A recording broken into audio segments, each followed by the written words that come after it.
Unlock a whole new level of payment flexibility by seamlessly integrating Afterpay right into your Cash App. First things first, open your Cash App and look for the Afterpay integration option. This might be a dedicated button on your home screen, or you might find it within your account settings or payment methods. Tap on it to begin the linking process. Now, you'll be prompted to either log in to your existing Afterpay account or create a new one. If you don't already have one, enter your Afterpay account credentials. If you're new to Afterpay, follow the on-screen instructions to set up your account.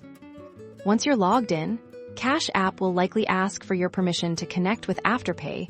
This allows Cash App to display your Afterpay balance and manage your installment plans. Grant the necessary permissions to proceed. Congratulations! Your Afterpay account is now linked to Cash App. You should see it appear as a payment option when you're ready to make a purchase or send money that you want to pay for over time. This integration means you can now leverage Afterpay's buy now, pay later convenience directly within Cash App for a more flexible way to manage your spending. Shop smarter, pay over time, and enjoy the ease of integrated payments.